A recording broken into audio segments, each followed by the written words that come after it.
मैं Kavin sir. Please आइए। Thank you sir. नमस्ते सर। नमस्ते। नमस्ते। बैठिए Deepak ji. Thank you sir. आप आईआईटी कानपुर से मटेरियल साइंस में अपने बीटेक किया हुआ है। मटेरियल साइंस क्या होता है? Sir material science and engineering में मटेरियल्स की प्रॉपर्टी को ऑल्टर करने का एक इंजीनियरिंग है, और इसमें मुख्यतः जो मेरे कॉलेज में ब्रांच था उसमें मेटल्स पे काम होता था। मेटल्स पे? हाँ, मुख्यतः मेटल्स पे होता था, और भी पॉलीमर्स वगैरह भी हमें पढ़ाए जाते थे, लेकिन जो मेन एरिया था, ज़्यादातर कोर्सेज थे वो मेटल्स पे थे, जैसे हीट ट्रीटमेंट के थ्रू उनकी प्रॉपर्टीज़ को ऑल्टर करना, ये सब काम उसमें होता था सर। इसकी क्यों आवश्यकता क्यों पड़ती? सर वक्त के साथ साथ डिफरेंट तरह के मटेरियल्स की डिमांड बढ़ती जाती है। जैसे एक मैं सबसे अच्छा उदाहरण दूं तो आजकल स्मार्ट मटेरियल्स का काफ़ी स्कोप बढ़ गया है, नैनो मटेरियल्स का स्कोप बढ़ गया है। तो जैसे जैसे हम टेक्नोलॉजी में आगे बढ़ते हैं तो अलग अलग तरह के मटेरियल्स की ज़रूरत पड़ती रहती है, इसलिए मटेरियल साइंस एक अलग से ब्रांच होगा।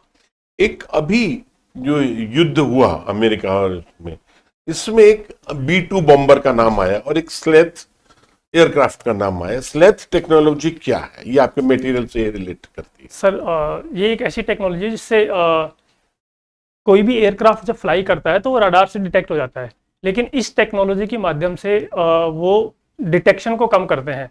पूर्णतः तो वो नहीं छुप सकते। जैसे B-2 बॉम्बर की ही मैं बात करूं तो उसके ऊपर एक मटेरियल की कोटिंग होती है जिसको रडार एब्जॉर्बेंट मटेरियल बोलते हैं, उसकी कोटिंग होती है। तो उससे क्या है, उसका क्रॉस सेक्शन कम हो जाता है, रडार क्रॉस सेक्शन कम हो जाता है, और ये डिटेक्ट नहीं हो पाता है, इसलिए ये दुश्मन के ठिकानों पे आसानी से हमला कर देता है। नहीं, एक जो स्लेथ टेक्नोलॉजी वो क्या है? उसमें कौन सा मटेरियल यूज हो रहा है, अगर आपने कुछ पढ़ा हो तो? सॉरी सर, इसके बारे में अभी अवेयर जो ब्लैक कलर का जो बर्ड की शेप में जो एयरक्राफ्ट फ्लाई कर रहा है, स्लेथ टेक्नोलॉजी। सॉरी सर, मैं B-2 बॉम्बर के बारे में तो जानकारी है, लेकिन ओके, ये जितने भी एयरक्राफ्ट होते हैं ये राडार के डिटेक्शन पे कैसे आते हैं? सर राडार में रेडियो वेव्स भेजी जाती हैं, तो जब रेडियो वेव्स उससे टकराती हैं तो उसके बाद वो रिफ्लेक्ट होकर वापस आती हैं। ओके। और जब उनके जाने का और वापस आने का जो टाइम है उसके हिसाब से उनकी वेलोसिटी के हिसाब से वो उसकी पोजीशन डिटरमाइन की जाती है। तो ये जो स्लेथ टेक्नोलॉजी ये क्या है? अब इसी में आपको क्लू दे रहा हूं। स्लेथ टेक्नोलॉजी क्या है? मैंने आपको कहा रिफ्लेक्ट, आपने भी बताया कि रिफ्लेक्शन होता है। तो कोई मटेरियल जो आपकी रेज को एब्जॉर्व कर ले, जी सर, तो वो पकड़ में नहीं आएगा ना? सर मैंने अभी थोड़ी देर पहले बोला कि रडार एब्जॉर्बेंट मटेरियल इस पे कोटिंग की जाती है। तो जो स्लेथ टेक्नोलॉजी है उसमें रडार एब्जॉर्बेंट टेक्नोलॉजी वाले हैं, जो कि बर्ड की शेप में फ्लाई करता है। B-2 बॉम्बर्स तो वो जो बॉम्ब जो वो फेंकते हैं वो पृथ्वी से 50 फीट या कितने फीट अंदर जाके फटते हैं। जी सर। ये है ना। चलिए, B-2 बॉम्बर हो गया। अब ये बताइए, जो जितनी भी आजकल लड़ाइयां हो रही हैं ये ज्यादातर मिसाइल बेस्ड हो गई, आमने सामने की तो अब हो ही नहीं रही। तो ह्यूमन मैन पावर तो कन्फ्रंट कर ही नहीं रही है, मिसाइल है। ठीक है, मिसाइल टेक्नोलॉजी क्या है और भारत में इसके जनक कौन है? सर मिसाइल बेसिकली एक प्रोजेक्टाइल होता है। अगर कन्वेंशनल सेंस में देखा जाए तो ऐसा माना जाता है कि कोई भी चीज़ जो फेंक के मारी जाए या फिर प्रोजेक्टाइल को फॉलो करे वो मिसाइल होती है। लेकिन मॉडर्न सेंस में जेट पावर्ड या रॉकेट इंजन पावर्ड जो आयुध फेंके जाते हैं वो मिसाइल्स होती हैं। भारत में इसके मुख्य प्रणेता जो हैं डॉक्टर APJ अब्दुल कलाम रहे हैं। Very good. अभी एक चाइना ने एक और मटेरियल डेवलप किया है जो कि किसी भी स्पेस शिप की बाहर की कोटिंग में लगाया जाएगा। क्यों ऐसा कुछ आपने पढ़ा रिसेंटली, हफ्ते भर पहले, 5-10 दिन पहले? सॉरी सर, मैं नहीं पढ़ा। जो कि टेम्परेचर रेजिस्टेंट होगा, 6000 डिग्री से ऊपर का टेम्परेचर को वो नहीं सर, अभी नहीं रेजिस्ट कर लेगा। चलिए कोई बात नहीं। अभी आप वर्तमान में क्या कर रहे हैं? सर मैं अभी मेरा 22 अगस्त को UPSC मेंस है और मैं उसकी प्रिपरेशन अभी कर रहा हूँ। अभी आपके इंटरव्यू का डेट नहीं है? नहीं सर। चलिए ओके, राजस्थान के बारे में थोड़ी बात करते हैं। जी सर। राजस्थान से क्या क्या चीजें एक्सपोर्ट होती हैं और राजस्थान से किस चीज का ट्रेड ज्यादा होता है? सर राजस्थान के एक्सपोर्ट्स में मिनरल्स जो हैं सबसे आगे हैं, और उसके अलावा अभी नीमराना जैसे जोन्स बने जहाँ से इंजीनियरिंग गुड्स और ऑटोमोबाइल का भी एक्सपोर्ट की संभावनाएं हैं। उसके अलावा सर जेम्स एंड ज्वेलरी का एक्सपोर्ट राजस्थान से ठीक ठाक होता है सर। बहुत है राजस्थान, जैसे टेक्सटाइल है। जी सर, टेक्सटाइल भी। Gems and jewellery. जी सर। एनर्जी।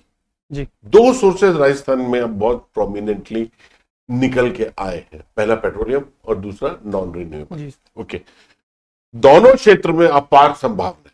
जी। लेकिन राजस्थान फिर भी पीछे है। अभी आपने पढ़ा होगा, कल परसों न्यूज थी कि राजस्थान सोलर प्रोडक्शन में अब नंबर 2 हो गया, जबकि राजस्थान में पोटेंशियल काफी है। पोटेंशियल का जी सर। क्यों, कैसे, सर क्या मतलब बेसिक कहां हम लैग कर रहे हैं?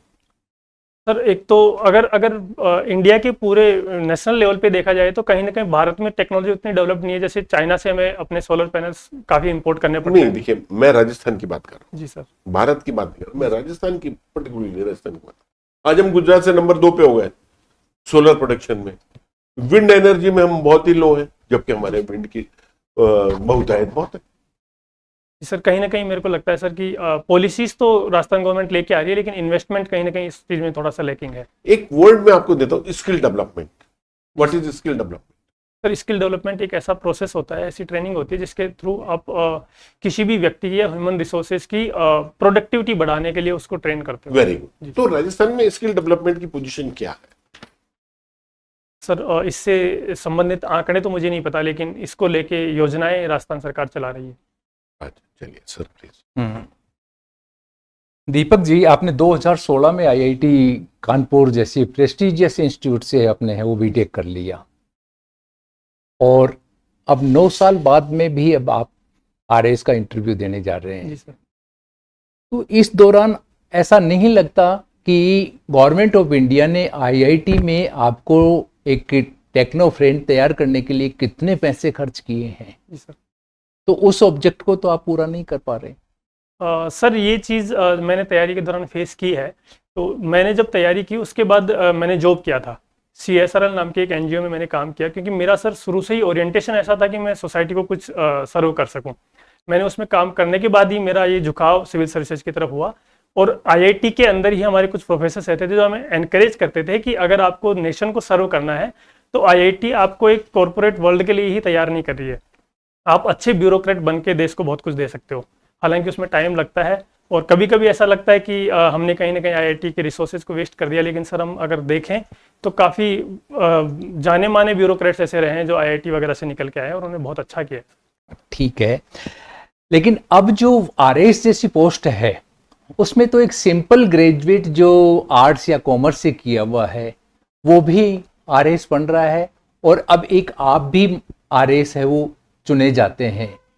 तो आप इन दोनों में है वो डिफरेंशिएट कैसे करेंगे एज? सर इसमें मेरे एक 2 व्यूज़ हैं। एक तो ये था कि आरएएस जो है हमेशा से जो है स्टेट सर्विसेज को यूपीएससी की तुलना में थोड़ा सा कमतर आंका जाता है, एक आम जन की ऐसी मानस होता है। लेकिन यहाँ के जो बच्चे भी बीए करने के बाद अगर उस प्रोसेस को पूरे को क्लियर करने के बाद वहाँ पहुँचते हैं तो कहीं ना कहीं वो उस दौरान इतना ट्रेन हो जाते हैं कि वो एक आईआईटी वाले बच्चे की अगर बराबरी भी ना करें तो उसके समकक्ष आने की कोशिश कर सकते हैं सर। तो आप अपने आप में है वो क्या क्वालिटीज स्पेशल मानते हैं बीइंग टेक्नोक्रेट कि आप है वो एडमिनिस्ट्रेशन में है वो बहुत ज़्यादा अच्छे तरीके से है वो काम कर पाएंगे? सर सबसे इम्पोर्टेंट तो जो मुझे लगता है वो है कि मेरा साइंटिफिक टेम्परमेंट है, कि मैं जब भी चीज़ों को देखता हूँ थोड़े वैज्ञानिक दृष्टिकोण से देखता हूँ। हो सकता है सीधा मेरी टेक्नोलॉजी का कोई उपयोग ना हो, लेकिन ये पर्सपेक्टिव मैं साथ लेके चलता हूँ, वो मुझे लगता है। और साथ ही सर एक आईआईटी में जो मैंने इनडायरेक्टली सबसे इम्पोर्टेंट चीज़ सीखी है कि वहाँ का इकोसिस्टम और वहाँ जो डाइवर्स बैकग्राउंड से लोग आते हैं उनको देख के हमें द रियल इंडिया जो है उसका आइडिया होता है कि क्या है और कैसे हमें प्रशासन में उतरना चाहिए। देखिए, भारत को आज़ाद हुए है वो कितना टाइम हो गया, और उसी वक्त से ग्रामीण विकास योजनाओं पे हो एक बजट का एक बहुत भारी हिस्सा है वो ग्रामीण विकास पे है वो खर्च किया जाता है। लेकिन फिर भी है वो ये कहा जा रहा है कि भारत के जो गांव हैं वो अभी गरीब हैं। तो और किस तरह की स्कीम्स हैं वो भारत के है वो ग्रामीण विकास में है वो लाई जानी चाहिए जिससे कि वो प्रभावशाली रहे? सर एक जो सबसे मुख्य जो काम इस पे किया जाना चाहिए वो ये होना चाहिए कि एग्रीकल्चर पे जो डिपेंडेंस है रूरल पॉपुलेशन की उसको बहुत कम करना चाहिए। अगर हम किसी भी विकसित देश की बात करें तो वहाँ की जीडीपी में 5 से 7% एग्रीकल्चर का कंट्रीब्यूशन होता है और वो भी हाईली मैकेनाइज्ड होती है। भारत में लगभग 40 से 42% जनता इस पर निर्भर है डायरेक्टली, तो उनके लिए ऑल्टरनेट लाइवलीहुड जनरेट किए जाने चाहिए। और वो ऐसा नहीं होना चाहिए कि माइग्रेशन शहरों की तरफ करके हो रहा है, गांव में ही लोकल सॉल्यूशंस होने चाहिए। जैसे इसका एक बहुत अच्छा एग्जांपल हो सकता है कि डिसेंट्रलाइज्ड फूड प्रोसेसिंग यूनिट्स अगर आप लगाएं तो वो गांव के विकास में बहुत ज्यादा मायने रखती है। और आप जो ग्रामीण विकास के लिए और क्या क्या सजेशंस आप दे सकते हैं कि इफेक्टिव ग्रामीण विकास के लिए? एक तो जैसे फूड प्रोसेसिंग का आपने बताया, और क्या दे सकते सर हैं? एक रूरल टूरिज्म, रूरल टूरिज्म, विशेष रूप से गांव, भारत के गांव की अलग ही जो है उनकी कल्चरल छटा है, ठीक है। उसके अलावा सर एडवेंचर और कल्चरल टूरिज्म हो गया। उसके अलावा सर डेयरी सेक्टर को प्रमोट करना चाहिए, जैसे क्रॉप कल्चर पे बहुत ज़्यादा डिपेंडेंट है, तो डेयरी सेक्टर को प्रमोट करना चाहिए, जैसे अमूल मॉडल गुजरात में जो है। ठीक है। वर्तमान में भारत के अपने पड़ोसी राष्ट्रों से बहुत अच्छे संबंध नहीं है। क्या भारत को अपनी विदेश नीति में है वो कोई परिवर्तन करने की आवश्यकता है? सर भारत की विदेश नीति को अभी जिस तरह की जियोपॉलिटिकल सिचुएशंस भारत के अराउंड क्रिएट हो रहे हैं, थोड़ा सा हमें झांकने की जरूरत है कि एक तो चाइना अपने पांव बहुत तेजी से फैला रहा है, और साथ ही जो अपना इमीडिएट नेबरहुड है जैसे बांग्लादेश हो गया, उसके साथ ही मालदीव्स के साथ भी अपने संबंध बहुत ज़्यादा सही नहीं थे, तो उनमें भारत की इमेज जो है बिग डोमिनेंट ब्रदर जैसी नहीं होनी चाहिए। गुजराल डॉक्ट्राइन को हम इस दिशा में अगर देखें तो अपना सकते हैं सर। अभी भारत और अमेरिका के बीच जो संबंध हैं, उन संबंधों को आप वो कैसे देखते हैं? सर जो भारत और अमेरिका के बीच में संबंध है, अभी वो comprehensive and global strategic partnership वाला है, तो काफ़ी अच्छे संबंध हैं, लेकिन यूएस कभी भी एक reliable and time tested partner नहीं रहा है, तो भारत को खुद को मजबूत करना चाहिए। अमेरिका की राष्ट्रपति डोनाल्ड ट्रंप ने अपने आप को है वो नोबेल शांति पुरस्कार दिए जाने की है वो पैरवी की कि मुझे मिलना चाहिए। ये नोबेल शांति पुरस्कार देने की प्रक्रिया क्या होती है? सॉरी सर, इस प्रक्रिया के बारे में तो मैं अवेयर नहीं पता। क्या डोनाल्ड ट्रंप द्वारा खुद को नोबेल शांति पुरस्कार के लिए एक तरह से प्रपोज करना, क्या ये सही है? सर ये उनकी जो प्राइज है उसके प्रोसेस में आता है कि नहीं वो तो मुझे नहीं पता, लेकिन खुद को ही एक प्रपोज करना कहीं ना कहीं उनका अहम मान्यता वाला जो है चेहरा दिखाती है, तो शायद नहीं करना चाहिए एक बड़े लीडर को। ठीक है सर। अभी आपकी प्रायोरिटी पर क्या है? RAS proper? जी सर। उसके बाद सर आरपीएस है। आरपीएस। दोनों ही दशाओं में आपको लॉ एंड ऑर्डर को मेंटेन करने की बातें करनी जी सर। ठीक है, तो आप कानून की कौन सी बात को अच्छे से जानते हैं? जो जानते हैं मेरे प्रश्न पूछे बिना स्वयं ही बता दो। सर मैं समझा नहीं, मतलब कानून की जो कानून आपके सिलेबस में था ना, 20 नंबर के सवाल आए थे। जी आए थे। जी सर। तो उसमें कौन सा कानून आपके पसंद का था? आपने उसको कितना गहराई से पढ़ा, कैसा ज्ञान अर्जित किया कि उसका कौन सा provision as on day today it is fresh in your mind? आप बता दो।